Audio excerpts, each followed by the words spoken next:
Kozhikode കൊയിലാണ്ടിയിൽ bus ഡ്രൈവറെ സംഘം ചേർന്ന് മർദ്ദിച്ചുവെന്നും പരാതിയുണ്ട്. ബസ്സിന് സൈഡ് കൊടുക്കുന്നതുമായുള്ള തർക്കമാണ് അക്രമത്തിന് കാരണം. രക്ഷപ്പെടാൻ ശ്രമിക്കവേ കണ്ണിൽ മണ്ണ് വാരിയിട്ടെന്ന് ഡ്രൈവർ അമൽജിത്ത് ആരോപിക്കുന്നു.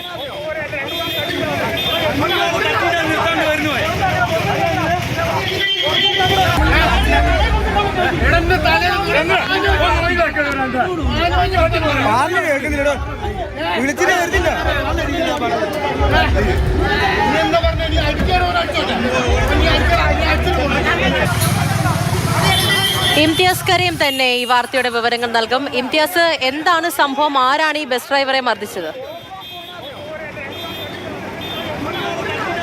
പൂജ, കഴിഞ്ഞ ദിവസം വൈകിട്ടുണ്ടായ ഒരു സംഭവത്തിലാണ് ഇപ്പോൾ കൊയിലാണ്ടി പോലീസ് FIR ഇട്ട് രജിസ്റ്റർ ചെയ്ത് മൂന്ന് പേരെ പ്രതികളാക്കിയിട്ടുള്ളത്.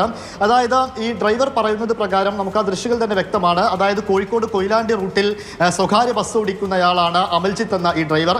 ഇന്നലെ പതിവ് പോലെ അദ്ദേഹം ബസ്സുമായി കൊയിലാണ്ടിയിലേക്ക് വിദ്യാർത്ഥികളടക്കമുള്ളവരെ ബസ്സിൽ കയറ്റിക്കൊണ്ട് പോകുകയായിരുന്നു. കൊയിലാണ്ടി ബസ് സ്റ്റാൻഡിൽ എത്തുന്നതിന് തൊട്ട് മുൻപായിട്ടൊരു സർവീസ് റോഡുണ്ട്.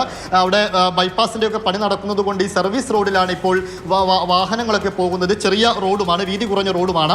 അങ്ങനെ പോകുന്ന സമയത്ത് പിന്നിൽ നിന്ന് ഒരു ബൈക്ക് വരുന്നു. ഈ ബൈക്കുമായി സൈഡ് കൊടുക്കുന്നതുമായി ബന്ധപ്പെട്ട് ഈ ബൈക്ക് യാത്രികനുണ്ടായ തർക്കമാണ് പിന്നീടൊരു അക്രമത്തിലേക്ക് പോകുന്നത്. ബസ് സ്റ്റാൻഡിൽ വെച്ചും പിന്നീട് പോലീസ് സ്റ്റേഷനിലേക്ക് പരാതി കൊടുക്കാനൊക്കെ പോകുന്ന സമയത്തും ബസ്സിൽ കയറിയൊക്കെ ഇദ്ദേഹത്തെ മർദ്ദിച്ചു എന്നാണ് ബസ് ഡ്രൈവറായിട്ടുള്ള അമൽജിത്ത് പറയുന്നത്.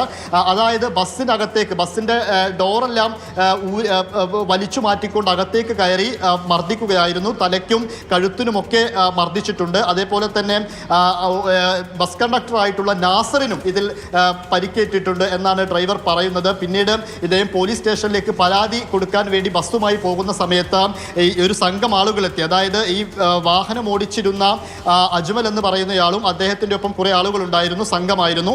അവരെത്തി ബസ്സിനുള്ളിലേക്ക് കയറി ബ്രേക്ക് ചവിട്ടി. അതായത് ഈ ബസ്സിനുള്ളിലേക്ക് ഓടിക്കയറിയവർ തന്നെ ബ്രേക്ക് ചവിട്ടി നിർത്തിക്കൊണ്ട് ഇദ്ദേഹത്തെ മുഖത്തും മർദ്ദിച്ചു എന്നാണ് പറയുന്നത്.